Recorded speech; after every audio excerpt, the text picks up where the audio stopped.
Assalamualaikum warahmatullahi wabarakatuh.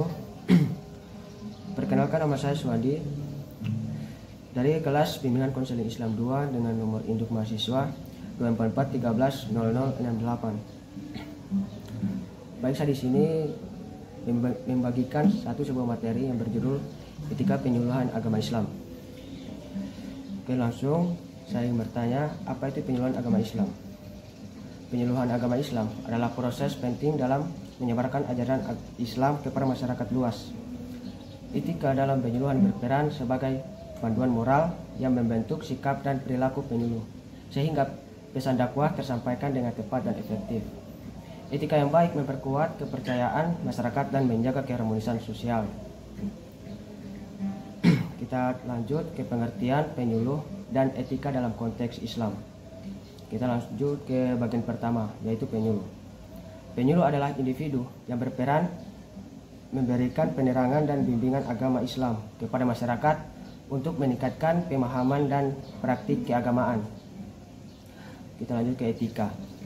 Yaitu etika merupakan ilmu mengenai nilai baik dan buruk serta kewajiban moral yang harus dijaga dalam melaksanakan tugas, khususnya dalam penyuluhan agama. Dan etika penyuluh.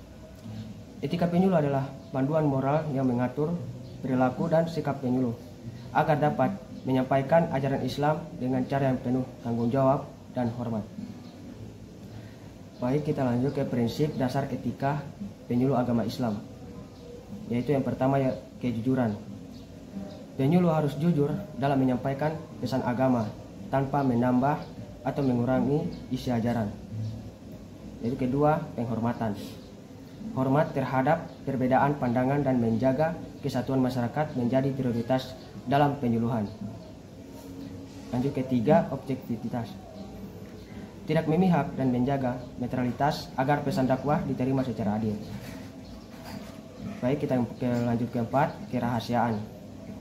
Menjaga informasi pribadi jumlah agar tetap rahasia dan tidak disalahgunakan. Dan yang terakhir, keadilan dan kebijaksanaan. Bertindak adil dalam menyampaikan pesan dan mengelola interaksi dengan bijaksana. Kita berlanjut ke bagian kode etik penyuluhan agama Islam. Berdasarkan Al-Quran dan hadis, penyuluh berpegang teguh pada sumber utama ajaran Islam untuk memastikan kebenaran dakwah. Penuh kasih sayang dan hikmah, pesan disampaikan dengan kelembutan, saling menghargai dan kebijaksanaan sesuai nilai Islam. Hindari provokasi. Tidak melakukan celaan, provokasi atau merendahkan pihak lain dalam proses penyuluhan. Hormati budaya dan norma lokal. Menghargai adat dan kebiasaan masyarakat selama tidak bertentangan dengan syarat.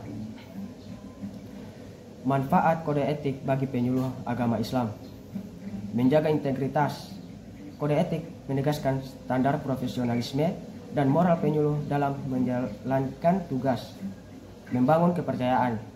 Dengan sikap etik, masyarakat merasa yakin dan terbuka menerima pesan dakwah. Penyuluhan adil dan tidak diskriminatif.